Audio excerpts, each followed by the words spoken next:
महिलाओं के ग्रेड के बारे में भी कई बार बात की है कि ये महिला इस ग्रेड की है, ये महिला उस ग्रेड की। तो पहले तो मैं अपना ग्रेड जानना चाहूंगी। आप स्वामी हैं, बहुत लोग आपको सुनने आते हैं। कौन सी बात? कि जैसे आपने कहा कि ये महिला जो अपने पति को के साथ लड़ाई करती है तो ये तो एकदम 3rd ग्रेड की महिला है। तो हम जैसी महिलाएं जो घर से अभी बाहर निकली हैं, दफ्तर में काम कर रही हैं, कभी रात में भी बाहर रहती हैं, दिन में भी, तो हम किस ग्रेड की आती है आपके हिसाब से? और एक बात और, जैसे आपने कहा कि महिलाओं को शांति बनाए रखने के लिए अपने मुंह पर उंगली रखी रहनी चाहिए, सबके लिए है ये बात, है ना? तो मतलब महिलाएं चुप रहे, देश की आधी आबादी चुप रहे। पुरुषों को भी कहा है, लेकिन महिलाओं के लिए आपने कहा खास पुरुषों के लिए आपने सुना ही नहीं, पूरी बात सुनना तो सीखिए। अच्छा, हाँ, महाराज जी बोलेंगे, बाकी सब चुप रहे। तो आप यही बता दीजिए, पहले तो मेरा ग्रेड बता दीजिए मुझे, और दूसरा कि अगर हम बाहर काम करने वाली कामकाजी महिलाएं, तो आप अच्छे से जानती होंगी कि आप कितना लड़ती हैं और कितना शांति से रहती हैं, कितनी संस्कारी हैं। आपका संस्कार आपको पता होगा, वही ग्रेड निश्चित कर देगा कि आपका ग्रेड क्या है। आप ग्रेड कैसे डिसाइड करते हैं महिलाओं की? भाई मैं नहीं करता। बोलने वाली महिलाएं 3rd ग्रेड की, कम बोलने वाली उससे ऊपर, वैसे कुछ ऐसा कोई प्रूफ है तो बताइए। और जो महिला गूंगी हो वो तो नंबर। अनिरुद्धाचार्य जी का कहना है कि आप अपने स्वभाव का विश्लेषण खुद कीजिए। आप कितना दूसरों से झगड़ते हैं, कितना शांत रहते हैं, कितना सामंजस्य बिठा पाते हैं, और उस हिसाब से अपना ग्रेड तय कीजिए। श्वेता, आपका महिलाओं के लिए, पुरुषों के लिए। स्वामी जी, मैं अभी मुझे एक शो करने भी जाना है, तो मैं अच्छा हुआ आप सवाल पूछने आ गए। मैं नौकरी करती हूँ, रात के 12 बजे यहाँ से कैब मिलेगी, मैं 1 बजे घर पहुँचूंगी। मेरा 7 साल का बच्चा है, हनुमान चालीसा का पाठ कर लेता है मंगलवार और शनिवार। वो सारे भगवान की पूजा जानता है, वो जानता है कि गणेश की पूजा पहले होती है, और वो पूरी कहानियां जानता है। वो अपने माँ बाप की भी इज्जत करता है, और यहाँ बैठे किसी को भी वंदे मातरम पूरा नहीं याद होगा। मेरा बेटा पूरा संस्कृत में वो याद रखा है। आपने कहा नौकरी करना ही नहीं चाहिए महिलाओं को, क्योंकि उन्हें घर कैसे संभालेंगे, संस्कार कैसे देंगे, आप डिसाइड करेंगे। सर, आपका एक बड़ा तबका है जो आपको फॉलो करता है, आप उनको, मतलब मेरी जैसी महिलाएं तो बिल्कुल, आपका वो वीडियो देख के मुझे तो उदास हो जाना चाहिए कि मैं अपने बच्चे को क्या सीख दे पाऊं। जवाब ले लीजिए। आप बताइए सर कि पूरी बातें सुनते नहीं। नहीं, मैंने पूरी बातें सुनी सर, मैंने पूरी बातें सुनी। आपने कहा महिलाओं को नौकरी क्यों करना, पुरुष कमाए। ना ऐसा नहीं बोला कि महिलाओं को नौकरी क्यों करना। आप दिखा दीजिए वीडियो है मेरे, दिखा दीजिए वीडियो है, दिखा दीजिए। मैंने भी बोला प्रमाण लेकर बात करती हूँ सर। हम न्यूज दिखा दीजिए ना, तो हम तो सुन रहे हैं। वो वीडियो मैं आपको बकायदा भेजूंगी सर, अभी दिखा दो। आप ये कह रहे हैं कि महिलाओं को नौकरी करने की जरूरत क्या है, पुरुष कमा रहा है। आपने जो बात कही, अगर उनका वही कहना होता जो आप कह रही हैं, तो वो कहते हैं हाँ मैंने ये कहा है। वो कह रहे हैं मेरा मतलब कुछ और है, तो सुन लीजिए उनसे वो क्या कहना है। कहने का मतलब, एक सेकंड। एक महिला ने मेरे से सवाल किया, अब देखो आप लोग पूरी बात ना प्रमाण के साथ, होमवर्क पूरा नहीं है आपका आज। एक महिला ने मेरे से सवाल किया कि महाराज जी मैं नौकरी करना चाहती हूं। मैंने कहा पति क्या करते हैं? बोले बिजनेसमैन है। मैंने कहा बेटा यदि पति बिजनेसमैन है तो फिर आपको नौकरी करने की क्या जरूरत है? यदि पति बिजनेसमैन ना हो, पति कुछ ना कर रहा हो, एक सेकंड टोकिए मत, सुन लीजिए, है ना। पहला उसने कहा कि पति बिजनेसमैन ने कहा कि यदि बिजनेसमैन है तो आपको जरूरत नहीं है।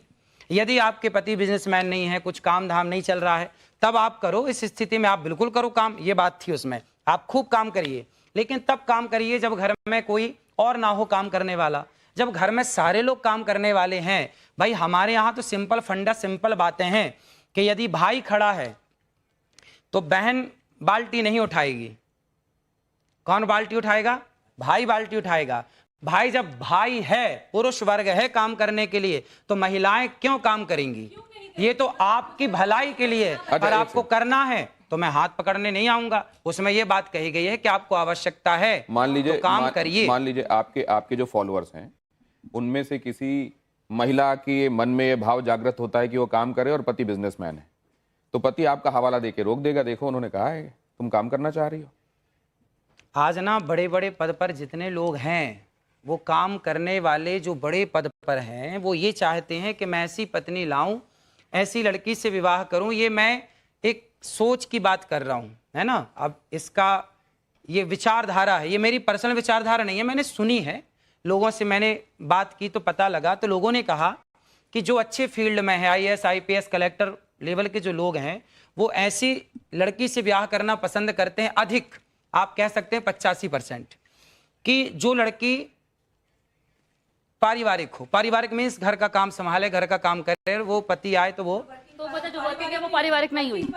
क्या पुरुष प्रधान समाज पितृसत्तात्मक समाज, इसको बढ़ावा देने की तरफ अनिरुद्धाचार्य जी जा रहे हैं। मैं साक्षी आपका सवाल लूंगा, लेकिन जरा उससे पहले एक ये बाइट भी जो स्वामी जी की ही कही हुई है अनिरुद्धाचार्य जी की, वो भी जरा सुन लें, उसके बाद इस चर्चा को आगे बढ़ाते हैं। हिंदू समाज में फकीर शब्द का प्रयोग नहीं होता, फकीर शब्द तो मुसलमानों में प्रयोग होता है। ये किस संदर्भ में आपने बात कही थी? आप पूरी सुन लीजिए तो सब संदर्भ निकल आएगा। नहीं, आपको तो, आपने तो खुद ही कहा है, तो आपको तो सब कुछ पता ही होगा। ऐसा है कि अब वो बहुत पुरानी वीडियो है, बहुत पुरानी। अब मैं बताता हूं आपको, आप तो जानते ही हैं आजकल मीम्स का जमाना है, चीजों को इधर से उधर लगा देने का और सामने करने का जमाना है। ये जो सामने हमारे आया, यहां पर पहले ये दिखाया गया कि हम तो फकीर हैं, झोला उठाकर चल देंगे। कौन बोल? और उसके बाद आपकी ये वाली बात जोड़ी गई साथ में कि फकीर तो असल में वहां का शब्द है, यहां का शब्द नहीं है। आपने किस विषय में कहा था? अगर आपको स्मरण हो रहा हो तो कृपया बताइए। देखो, हमारे यहाँ नहीं है, इस फकीर शब्द का प्रयोग नहीं होता, इसलिए मैंने बोला। किसी ने पूछा होगा कि फकीर कहाँ का है, तो मैंने बोला होगा भाई फकीर शब्द का प्रयोग हमारे यहाँ नहीं होता। अच्छा, सोनाक्षी, मैं आपसे ये पूछना चाहती हूँ, आजकल ज़्यादातर जैसे हम समाज में देख रहे हैं, शादीशुदा लोग एक ही छत के नीचे रहते हैं पर उनकी आपस में बनती नहीं है। ऐसे मेरे बहुत लोग जानने वाले हैं, तो उनके लिए आप क्या सुझाव देंगे? सत्संग करें, सत्संग, भक्ति, स्वतंत्र, दोनों लोग सकल करें सत्संग। सत्संग करेंगे तो अपने आप उनकी बात ठीक होगी। सत्संग बहुत जरूरी। आज डिप्रेशन क्यों है समाज में? भारत में तो डिप्रेशन कम है। आप चले जाइए भारत के बाहर, लंदन चले जाइए, आप अन्य कंट्री चले जाइए, वहाँ डिप्रेशन की इतनी ज़्यादा मात्रा है, डिप्रेशन इतना ज़्यादा है, पूछिए मत। क्यों? क्योंकि आज का समाज सत्संग नहीं कर रहा है। हमारे ऋषि मुनि क्या कहते? तुलसीदास जी कहते, एक घड़ी आधे की पुनियाद, तुलसी चर्चा राम की हरहि कोटि अपराध। थोड़ा ही सही सत्संग जरूर करिए, अपनी माँ के साथ बैठ के करिए, भगवत चर्चा करिए, अच्छी बातें करिए, अपने पिता के साथ बैठ के करिए, पति के साथ करिए, बेटे के साथ करिए, लेकिन सत्संग जरूर करिए। मैं बड़ी देर से आपकी बातें सुन रही हूँ, आपकी सारी बातें मैंने सुनी, लेकिन इस बीच में सवाल मेरे कई सारे हैं। लेकिन पहला सवाल तो मेरा ये होगा, आपने एक बयान में कहा कि मर्यादित कपड़े पहनने हैं, तो ये मर्यादित कपड़े क्या होते हैं, पहले तो आप ये बता दीजिए। दूसरी चीज, आपने शुरुआत करी हमने गोबर के साथ में कि उससे सुंदर होते हैं, तो क्या आप शैम्पू और साबुन का उपयोग नहीं करते हैं? मैं और क्या आप गोबर का उपयोग करते हैं? गोबर का प्रयोग और अगर करता हूं। गोबर का उपयोग करते हैं तो आखिरी बार आपने कब गोबर का उपयोग किया था? और आप तो अमूमन ट्रैवल करते रहते हैं, कथाएं अलग अलग जगह पे होती हैं, ऐसे में क्या आप शुद्ध गाय का गोबर अपने साथ में कैरी करते हैं क्योंकि वो आपको शुद्ध रखता है?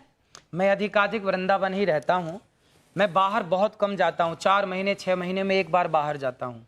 अधिकाधिक वृंदावन में, और वृंदावन में शुद्ध देसी गाय है 400, अपनी गौशाला है गौरी गोपाल गौशाला।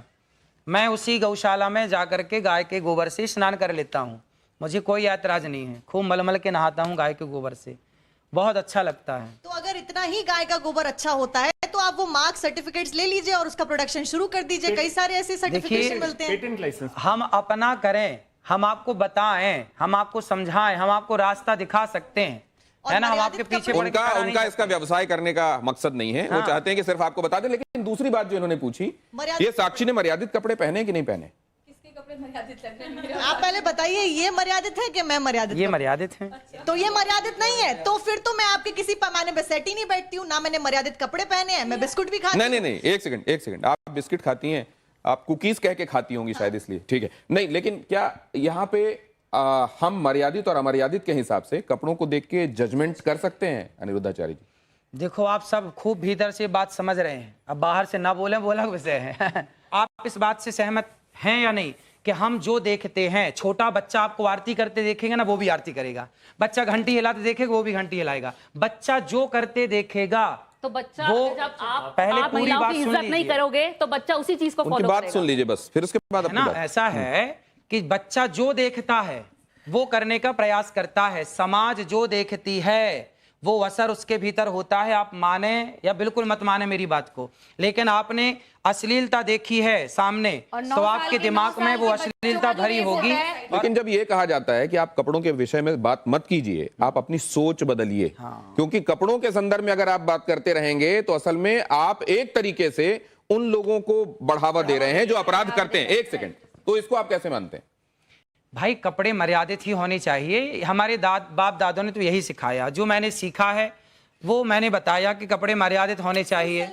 पर लोगों को हैं? सूट सलवार और साड़ी मर्यादित कपड़े होते नहीं, हैं। वो शरीर जिसमें ढका हो। अनिरुद्धाचार्य जी बुर्का सीरियल का हवाला दे रहे हैं। उन्होंने बबीता भाभी के बारे में भी बोला कि जेठालाल बबीता भाभी की तरफ आकर्षित क्यों होता है, ये भी आपने बताया था एक जगह। अगर आप कह रहे हैं ना कपड़े ढके हो तो मेरे को तो हिजाब पहन लेना नहीं, चाहिए उस हिसाब हिजाब से, पहनने बुर्का की पहन जरूरत लेना नहीं है। चाहिए। नहीं, वो तो सबसे ढका हुआ होता है। आपने अच्छे कपड़े पहने। नहीं, महत्वपूर्ण कपड़े सवाल है। अलग कोई से, औरत मैंने अगर साड़ी चली पहनी जाए- है, मैं मर्यादित हूँ, लेकिन आपको मेरा बैकग्राउंड नहीं पता। क्या पता मैं रात को पार्टी करती हूँ, क्या पता मैं शराब पीती हूँ, क्या पता मैं घूमती तो हूँ, आप शराब घर लेट पीती आती हैं? हूँ। हाँ, मैं पीती हूँ। बहुत तो अच्छा। मेरे कपड़ों से आप मेरे कैरेक्टर को जज नहीं कर सकते।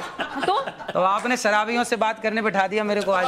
नहीं, बात असल में नहीं, ये तो है। शराब, एक मिनट, आप अपनी भाषा का मर्यादा रखें। आप अपनी भाषा का मर्यादा रखें। शराब पीने वाला शराबी नहीं होता। पहले आपको एक सीखना बात बहुत ये भी जरूरी है। मैं मानवी जी शिव बताता जी हूँ क्या आपको। करते थे? शिव जी क्या करते थे? एक बात मैं आपको सोमदस बताता हूँ। क्या था? नहीं, एक सेकंड। नहीं, बहुत शास्त्रों सारे की लोग बात जो है। एडिक्ट थे, और वही मानवी जी मैं आप सारी उसकी तारीफ चीजें करेंगी कहनी, शायद, क्योंकि इनको ये नहीं आप पता। इस बात की शायद प्रशंसा करेंगी और कि आज- अनिरुद्धाचार्य जी के आह्वान पर बहुत सारे लोग जो एडिक्ट थे, शराब के चक्कर में उन्होंने घर बार बेच दिया था, बच्चे उनके सड़कों पर आ गए थे, उनके आह्वान पर उन लोगों ने शराब छोड़कर, नशा छोड़कर, तंबाकू छोड़कर और अब अध्यात्म की राह पकड़ी है। क्या ये बात स्वागत योग्य है मानवी जी? कहीं ना कहीं ना, क्या ये बात स्वागत योग्य है? आप लोग क्या कहते देखिए, हैं? अच्छा। अगर स्वागत योग्य है तो इस पे ताली बजनी चाहिए। क्या मानवी जी, लेकिन एक बात मैं समझना चाह रहा हूं, क्या समाज को मर्यादित रहने के लिए कहना और ये कहना कि आप ठीक लाइन पर चलें, आप ठीक तरीके से रहें, दूसरों से ठीक व्यवहार करें, क्या ये गलत करते हैं अनिरुद्धाचार्य? देखिए, मैं अब जैसे इन्होंने ये मेरे पे बोला तो मैं भी कुछ बोलना चाहती हूँ। उसका जवाब इनसे लेंगे कि कहीं कई बाबाओं के धोखाधड़ी के अंदाज भी है कुछ निराले। कोई धर्म के नाम पे ठगे तो कोई क्रिमिनल चार्जेस में फंसे, कोई रेप में पेरोल पाए तो किसी को अननेचुरल सेक्सी भाए। अब इसमें क्या बोलना चाहेंगे? आप जनता फॉलो करती है आपको, तो भगवान ना करे कुछ और निकल आए तो उस पर आप क्या कहेंगे? जवाब लेते हैं। क्या आडंबर करने वाले लोग भी हैं साधु के वेश में, उनसे सावधान रहना इसलिए चाहिए? कहते हैं पानी पियो छान के और गुरु बनाओ जान के। नहीं, वो तो बाद में बताइए। आप एक सेकंड, ये जो ऑडियंस यहाँ बैठी हुई वो भी कुछ कहना चाह रही है। हाँ, जल्दी से बात कहिए, जल्दी से। गुरुजी राधे राधे। मैं 2016 में मेरा परिवार, मेरी एक बेटी है, एक लड़का है, तो पूरा परिवार बीमार रहता था। डॉक्टर को इतना पैसा दे दिया, इतना दे दिया, तो मेरा अच्छा मकान है, सब कुछ है। तो मैंने एक गाय का बछड़ा गाय रखी। गाय रखने से अभी तक मैंने 1 रुपया नहीं दिया डॉक्टरों को। 1 रुपया नहीं दिया। अभी भी मेरी मिसेज, अभी तक उन्होंने कभी भी चेहरे पे क्रीम नहीं लगाई, कभी भी क्रीम नहीं लगाई। और दूसरी बात, जो कहना क्या चाह रहे हैं? मैं कहना चाहता हूँ, जो भी आप गोबर बताए, गाय का गोबर है ना, उसके उपला बना के छत पे करते हैं। जितने मोहल्ले वाले आते हैं तो जैसे पूजा होती है तो हमारे घर से लेके जाते हैं, तो और अच्छा लगता है मोहल्ले वाले। अभी तक कोई बीमारी नहीं, कुछ नहीं, बहुत अच्छी बात ये है। प्रमाण है, आप प्रमाण मांग रहे थे। ये देखिए आपके भक्त एक हैं मिनट, और आपकी बीमारी बातों को क्या मानते थी? ये हैं। भी तो सुनते। बीमारी क्या थी आपके घर में? क्या बीमारी थी? बीमारी थी मिसेज को, मैं अंदर ही खुले बताता हूँ मैं आपको, खुला पेट की बीमारी थी। कभी डॉक्टर के पास, कभी एम्स में दिखाया, मैं कागज दिखा दूंगा सर, मैंने इतना पैसा लगा दिया, मेरा एक प्लॉट चला गया। क्या बीमारी थी? बीमारी अंदर की अरे बीमारी का नाम बताइए भाई, जब इतनी जगह जा चुके, बीमारी का नाम बताइए। बीमारी बताता हूँ मैं आपको। बीमारी क्या, पेट की बीमारी थी, तो बच्चा नहीं होता था और फैल हो जाता था, कभी कैसे क्या। उसके बाद जब गाय रखी तो बहुत कृपा से बहुत कुछ अच्छा हुआ, फिर बहुत गौ अच्छा माता की लगा। कृपा और है। सबको, पूरा मोहल्ला, मैं कहना चाहिए सबको, ये देखिए, सबको एक गाय रखना चाहिए घर में। ये मैं एक बात लाइटर नोट पे आपसे जानना चाहता हूं कि जब कोई आपसे भाव विवल होकर ये कह देता है कि गुरुजी मेरे चरणों में आपका कोटि कोटि प्रणाम। हाँ हाँ, तो बिल्कुल हमारा तो सबके चरणों में प्रणाम है ही है। राधे राधे गुरुजी, मेरा सवाल आपसे ये है कि आप महापांच पाप के बारे में बात करते हैं, उसमें से एक पाप ये है, जो इंसान मांस खाता है उसके हाथ से पानी नहीं पीना चाहिए, क्योंकि जो उसके हाथ से पानी पिएगा उसी की वाणी बोलेगा। तो अगर हम लोग किसी रेस्टोरेंट या कैफे में जाते हैं, अगर वो वेटर हम लोग को पानी सर्व कर रहा है, हमें क्या पता वो मांस खाता है कि नहीं इसीलिए खाता तो हमारे बुजुर्ग कह गए हैं, बेटा घर पे ही खाओ, घर के बाहर मत खाओ। सिंपल बात। अच्छा, एक नहीं तो ये जो बातें हैं वो शास्त्र सम्मत हैं, इसलिए मानना चाहिए, या व्यावहारिक भी हैं इसलिए हम उनको लागू कर सकते हैं? आहार शुद्धौ सत्य शुद्धौ लिखा है। तो खेती भी घर पे कर लेनी चाहिए, क्योंकि सब्जी घर पे ही तो होती है खेती बेटा। संभव नहीं आज के परिवेश बेटा घर पे ही तो होती है ना खेती। देखो लाखों लोगों की शराब छूट गई मेरे कहने से। बहुत अच्छी बात। लाखों लोगों के घर बस गए। कितने पति पत्नियों की झगड़े होते थे, कथा सुनने के बाद वो पति पत्नी बिल्कुल प्यार से रहने लग गए। सास बहू के झगड़े होते थे, कितना डिप्रेशन था, सारा डिप्रेशन खत्म हो गया। और आज आपको बताऊं कि गौरी गोपाल गुरुकुल में 150 बच्चे पढ़ते हैं। जो बच्चे असमर्थ हैं, माँ बाप जिनको पढ़ा नहीं सकते, जिस किसी की माँ नहीं है, किसी का पिता नहीं है, ऐसे 150 बच्चे वहाँ रहना, खाना, पढ़ना, लिखना सब फ्री है। बच्चियां भी हैं। एक बात और 150 बच्चे पढ़ते हैं आपको वहाँ। देखता हूं कि आप गायों के पैर दबा रहे होते हैं और वो बड़े स्नेह से आपको चाट रही होती हैं, वो भी दुलार रही होती हैं आप। मैंने देखा 400 वृद्धाओं को, माता है, 285 वृद्ध माएं हैं जिनके बच्चों ये ने घर वृद्ध से माएं, निकाल इनके बारे में रखा है। बताएंगे किस किस सोशियो इकोनॉमिक अभी कैटेगरी से आपने आती एक बात कही थी, गौरी गोपाल गुरु आश्रम में एक वृद्ध माँ है जिनका बेटा अमेरिका में आंखों का बहुत बड़ा डॉक्टर है और वहां उसका हॉस्पिटल है। रहने वाला भारत का है पर अमेरिका शिफ्ट हो गया, अब उसने एक हॉस्पिटल बनाया आंखों का। और विडंबना देखिए कि उसकी माँ गौरी गोपाल में रहती है और उस माँ को भी संयोग से आंखों की दिक्कत है। तो अभी मैंने उन माँ का इलाज कराया और अभी उन माँ की आंखें अब ठीक है, थोड़ा मोतियाबिंद हुआ था, कुछ दिक्कत हुई थी, अब ठीक है। आप कई बातों को गानों के माध्यम से लोगों तक पहुंचा देते हैं और कई बार ऐसे गाने जो लोगों के बीच में बड़े प्रचलित और पॉपुलर रहे हैं, वो फिल्मी भी रहे हैं, आप गुनगुना देते हैं। कुछ ऐसा इनके लिए जरा आप कर देंगे?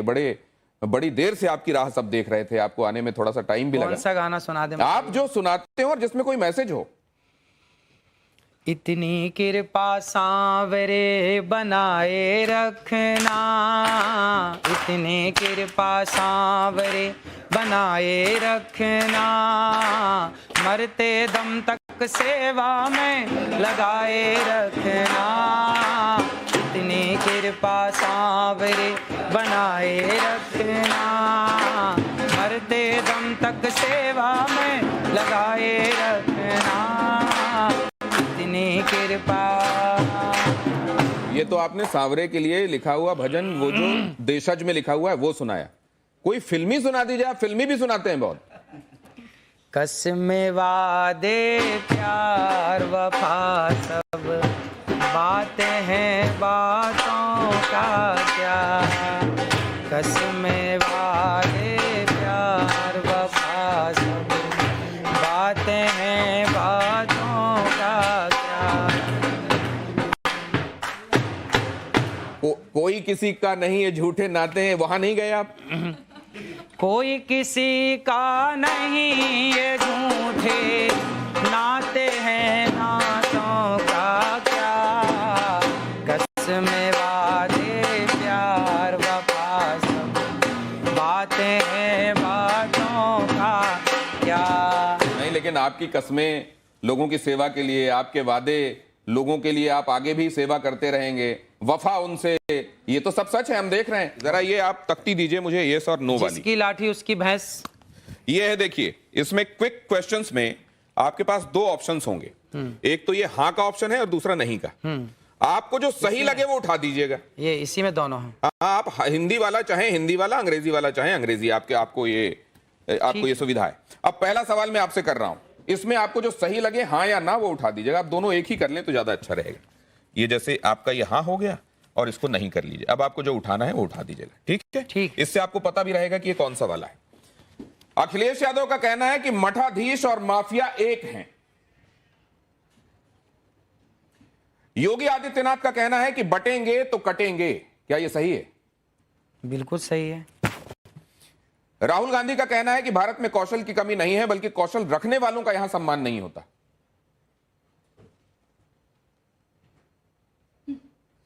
कौशल रखने वालों का सम्मान नहीं होता। भारत में कौशल की कमी नहीं है, बल्कि कौशल रखने वालों का यहां सम्मान मतलब नहीं भारत होता। में योग्यता टैलेंट की कमी नहीं है, पर टैलेंट वालों का सम्मान नहीं होता। ये बात सही है। क्या देश में जाति आधारित आरक्षण, क्या देश में जाति आधारित आरक्षण खत्म होना चाहिए या नहीं होना चाहिए? जातिगत आरक्षण, भाई ऐसा है कि जो गरीब हैं, जो वास्तविक में गरीब है, चाहे कोई भी हो, सबको आप हाँ या ना में जवाब दे सकते हैं। इसमें जातिगत आरक्षण खत्म होना चाहिए या नहीं होना चाहिए? अनिरुद्धाचार्य जी कह रहे हैं जातिगत आरक्षण खत्म होना चाहिए। वक्फ बोर्ड की मनमानी पर सरकारी लगाम जरूरी है या नहीं है? वक्फ बोर्ड की मनमानी पर सरकारी लगाम जरूरी है या नहीं है? हाँ है। क्या मुस्लिम सोची समझी रणनीति के तहत अपनी आबादी बढ़ा रहे हैं? हाँ, ऐसा हो रहा है। नरेंद्र मोदी के खिलाफ लगातार बयानबाजी होती है। क्या ये ट्रेंड खतरनाक है और जानबूझकर चलाया जा रहा है? देखो, राजनीति के ज्यादा सवाल मेरे से मत पूछो, क्योंकि राजनीति मेरे को आती ही नहीं है। राजनीति नहीं आती। ये राजनीति भी शास्त्र इसके संदर्भ में भी बताते हैं। वो जब मैं चाणक्य ने बोला, चाणक्य तो पूरा इसी पे बोल गए। आपके हिसाब क्या से है, यदि मैं राजनीति पे बोलने लग जाऊं, राजनीति करने लग जाऊं ना, तो फिर राजनेता परेशान हो जाएंगे। तो आप इस बारे में क्या कहते हैं? क्या इसलिए नरेंद्र मैं मोदी के चाहता खिलाफ हूं कि अभी टिप्पणियां मैं- जानबूझकर होती हैं? अभी मैं कथा करूं। अच्छा, ठीक और है। आपके प्रश्न का क्या आप वायरल होने के लिए विवादित बयान देते हैं, यस या नो? ना भैया ना। आपने हाँ उठा दिया था धोखे से। क्या स्त्रियों की मानहानि साक्षात लक्ष्मी और सरस्वती की मानहानि है? हाँ, स्त्रियों की मानहानि नहीं होनी चाहिए। मानहानि नहीं होनी चाहिए। आप आखिरी सवाल जरा मुझसे यह भी बता दीजिए कि कंट्रोवर्सी से अनचाहे भी आपको फायदा होता है फॉलोअर्स बढ़ाने में या नहीं होता है? हाँ या ना? देखो, हम लोग फॉलोवर्स बढ़ाने के पीछे नहीं भागते, हम अपना काम करते हैं। अब देखिए, गौरी गोपाल आश्रम में हमारे को काम है माओ के पांव दबाना। मैं माओ के पांव दबाता हूं। देखिए, गौरी गोपाल आश्रम में ना ब्राह्मण माता भी है, क्षत्रिय माँ भी है, वैश्य माँ भी है, शूद्र माँ भी। मैंने आज तक किसी माँ से कोई जात नहीं पूछी।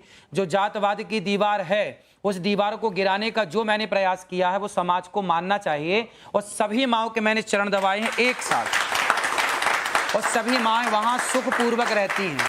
तो मैं तो सेवक हूँ, मैं तो पाँव दबाना जानता हूँ माओ के, माओ का सम्मान करना जानता हूँ, नारी की इज्जत करना जानता हूँ।